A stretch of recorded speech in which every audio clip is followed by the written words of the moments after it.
शुरुआत मेहरदीन आपसे करता हूं। सीमा पर खड़े हैं क्या कि ऐलान जंग है?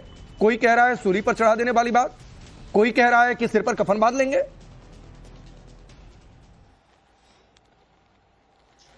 नहीं, जब सरकार राकेश भाई इस तरीके के बिल लेकर आएगी मुसलमानों के खिलाफ और मुसलमानों की जमीनों को लूटने के लिए, खसोटने के लिए और उनको अपने दोस्त अंडानी और अंबानी को बेचने के लिए, तो क्या करेगा मुसलमान? जब 20 करोड़ देश का मुसलमान कह रहा है कि हमें इस बिल में तरमीम की कोई जरूरत नहीं है, फिर भी सरकार कह रही है कि नहीं हम तरमीम करेंगे।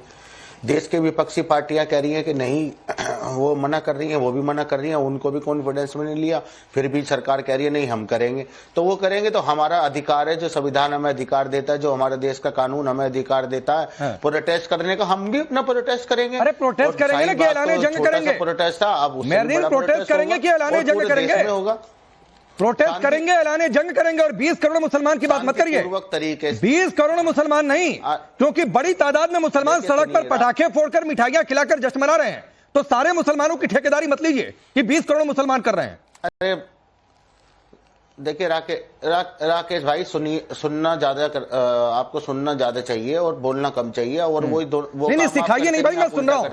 आप बोलते ज्यादा है, सुनते कम। नहीं, मैं सुनता भी हूँ और बोलता भी हूँ, दोनों काम करता हूँ राकेश भाई। देखिए राकेश भाई, प्रोटेस्ट होगा और वो शांतिपूर्वक प्रोटेस्ट होगा। जब तक सरकार जैसे किसान कानून वापस लिया था उसी तरीके से जब तक ये बिल वापस नहीं करती तब तक प्रोटेस्ट चलेगा, पूरे देश में तो होगा। भाई मेरे शांतिपूर्वक प्रोटेस्ट ठीक है, आपका हक है मेहरदीन। लोकसभा में मैं पूछ रहा हूँ फिर ऐलान जंग जैसे शब्द क्यों? सिर पर कफन बांध लेंगे ऐसे शब्द क्यों? देखिए ये शांतिपूर्वक प्रोटेस्ट में ये बातें कही जाती हैं क्या? देखिए कफन बांधना, देखिए ऐलान जंग की जिन्होंने बात करी है मैं उनकी बात से सहमत नहीं हूँ। हाँ, अरे आप जिस पार्टी को सपोर्ट करते हैं करेंगे मेहरदीन, सुनिए, आप जिस पार्टी को सपोर्ट करते हैं, जिस पार्टी से, उस पार्टी के मुखिया ने यह बात कही है भरे सदन में। अब नहीं उनको सपोर्ट करते हैं सर, पता नहीं कैसी आपकी पार्टी, कैसे आप प्रवक्ता बन गए, आप अपनी पार्टी के मुखिया को ही कह रहे हैं सपोर्ट नहीं कर रहे हैं। हो गया? नहीं, हम तो कह तो रहे हैं कि हम करेंगे। उन्होंने कहा कफन बांधेंगे तो बांध लेंगे। कफन का बांधने का क्या मतलब होता है? मेहरदीन कभी कह रहे हैं कि आप ऐलान जंग वाले शब्द को सपोर्ट नहीं कर रहे हैं, फिर कभी आप कह रहे हैं कि सिर पर कफन बांध लिया तो गलत क्या कह दिया? आपकी पार्टी के मुखिया कह रहे हैं बड़ी अकलियत के खिलाफ हुकूमत का ऐलान जंग है, ऐलान जंग जैसा शब्द इस्तेमाल कर रहे हैं। मुस्लिमों के ईमान इबादत पर, ईमान पर चले गए, इबादत पर चले गए। तो उन्होंने बिल्कुल, उन्होंने जो भी कुछ कहा है, एक बैरिस्टर और पढ़े लिखे नेता में क्या फर्क होता है उन्होंने बता दिया। और उन्होंने जो भी कहा है उनका समर्थन पूरा करेंगे। देश के 20 करोड़ मुसलमान हमारे साथ है, देश की सारी तंजीमें नहीं है आपके साथ, तंजीमें हैं वो सब हमारे साथ नहीं है। आपके साथ, उनके साथ है, आपके साथ नहीं है 20 करोड़ मुसलमान होगी तो आप देख लेना। आपके साथ नहीं है, ठेकेदारी नहीं है आपकी 20 करोड़ मुसलमानों की। जरा तस्वीर रखिए, नहीं तस्वीर रखिए जरा। मुस्लिम जो जश्न मना रहे हैं, मिठाई बांटी जा रही है, पटाखे फोड़े जा रहे हैं, तो ये आपके 20 करोड़ में ही आते हैं, लेकिन आपके साथ नहीं है मेहरदीन। अरे बीजेपी के कार्यकर्ता हैं वो लोग। अरे फिर वही बात है, तो मुसलमान नहीं है? मान लिया आपके हिसाब से बीजेपी के कार्यकर्ता ही हैं, अगर तो मुसलमान नहीं है, या फिर जो बीजेपी का कार्यकर्ता हो गया वो मुस्लिम नहीं हो गया? ये तो राष्ट्रीय मुस्लिम मंच के लोग हैं। अरे तो वो भी मुसलमान हुए ना? राष्ट्रीय मुस्लिम मंच के तो वो भी मुसलमान हुए ना? या फिर जो वक्त के साथ है आप कहेंगे वो मुसलमान नहीं है? सिद्धार्थ यादव देखिए, एक गैंग काम कर रहा है। अब रुक जाइए मेहरदीन, रुक जाइए। एक गैंग काम कर रहा है जो कह रहा है ऐलान जंग होगा। एक गैंग का जवाब दे दूं? नहीं शालिनी आऊंगा आपके पास। एक गैंग है जो काम कर रहा है कि सिर पर कफन बांध लेंगे, एक गैंग है जो काम सूली पर चढ़ा दो वाले शब्द का इस्तेमाल कर रहा है। तो आप ये सोचिए कि पीछे मानसिकता चल क्या रही है। देखिए राकेश जी, जो मुसलमान सड़कों पे आकर के मिठाई बांट रहे हैं, खुशियां मना रहे हैं और वक्फ के बिल का स्वागत कर रहे हैं, वो तो भारतीय जनता पार्टी के कार्यकर्ता हैं। और ये राजी अंग्रेजी क्या है? ये MIM के कार्यकर्ता नहीं है। आप लोग तो मुसलमान, कोई और बोल दे तो उसको आप दलाल जैसे शब्द से आप कहेंगे, देश के मुसलमान को आप खुद ही कहेंगे। ये किस प्रकार की मानसिकता है? आप कह रहे हैं सर पे कफन बांध देंगे, मैं कहता हूं सर पे कफन बांध रहे हैं, कफन बांधिए। कफन ओढ़ना है, कफन ओढ़िए। ये देश शरिया से नहीं चलेगा, ये संविधान से चलेगा। आप देश की संसद में पारित कानून जिस पर 8 घंटे तक चर्चा हुई, जिसमें एक बहुत सार्थक चर्चा हुई, देश में एक प्रोग्रेसिव बिल निकल करके आ रहा है, उसको आप कह रहे हैं ऐलान जंग है। इसको हम मानेंगे नहीं। कौन है आप? फिर आप अपने आप को बैरिस्टर बताते हैं। राकेश जी, ये नेक्सस है बहुत बड़ा। जितनी वक्त की प्रॉपर्टियों को गलत कब्जे से, गलत तरीके से कब्जाया जा रहा है, वो इन्हीं के नेता कब्जा रहे हैं। ऐसे ही थोड़ी असदुद्दीन ओवैसी ने कहा था कि हैदराबाद की 82% की वक्त की प्रॉपर्टी कब्जे में है।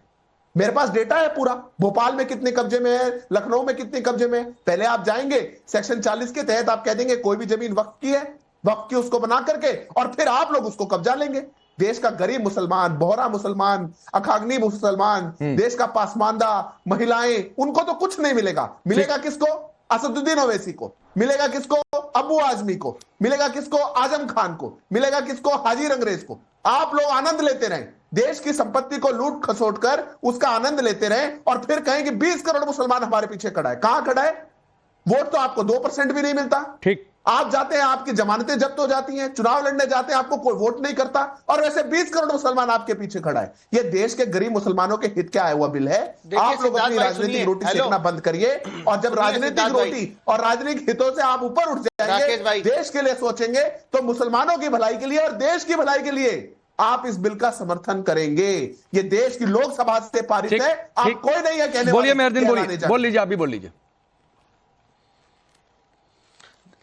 देखिए, ये कह रहे हैं कि हमारी जमानत भी जब्त नहीं होती। अभी हम दिल्ली में 2 विधानसभा में चुनाव लड़े थे, एक जगह 40,000 वोट आई, एक जगह 34,000 वोट आई, और दोनों जगह जमानत भी बची, और हम तीसरे नंबर पर भी आए। तो इस तरीके का भ्रम फैलाना, 74,000 हुआ, 20 करोड़ हो गया। हाजी रंगरेज जी, 20 करोड़ हो गया। हाँ, अरे 20 करोड़ भी होगा भाई। आप भोपाल दिल्ली की बात कर रहा हूँ, 2 विधानसभा चुनाव लड़े, कितनी आई सीटें? महाराष्ट्र में चुनाव लड़े, कितनी आई सीटें? होगा, और जेल एक जगह सीट नहीं जीत पा रहे, आंदोलन भी होगा, एक जगह अपनी सीट नहीं जीत पा रहे, आंदोलन भी होगा, जहां पे आपके महान नेता असदुद्दीन ओवैसी वहां पे निगम नहीं जीत पा रहे, भी होगा, वहां पे सरकार नहीं बचा पा रहे, जगाने के लिए जो वोट नहीं आ रहा, ठेकेदारी 20 करोड़ मुसलमानों की है। वाह हाजी रंगरेज साहब, आपसे बड़ी पार्टी तो देश के अंदर है ही नहीं। पड़ेगा जो, ठीक है, लूट खसोट की बात बंद करिए। ठीक है, मैं आगे बढ़ रहा हूं। फराज किदवई साहब, ये लूट खसोट वाली कहानी खत्म हो गई, इसीलिए कोई कह रहा है ऐलानी जंग, कोई कह रहा है सिर पर कफन, कोई सूली पर चढ़ा देने वाली बात है। राकेश जी, लखनऊ के एलडीए में ये लूट खसोट चल रही है, और ये बहुत बड़ी खबर है। लखनऊ में एक एरिया है गोमती नगर, जिसको नरीमन पॉइंट ऑफ लखनऊ कहा जाता है। वहां पर इस खबर के हिसाब से करोड़ों रुपए की जमीनों में हेराफेरी हुई है। ये वक्फ बोर्ड ने की है, मुसलमानों ने की है, समाजवादी पार्टी ने की है, किसने की है? जरा से आप, ये शायद आप ही का अखबार है, जहां तक मैं कंफ्यूज अगर नहीं हो रहा हूं तो। ये भी, और ये खबर कब की है? 29 मार्च की।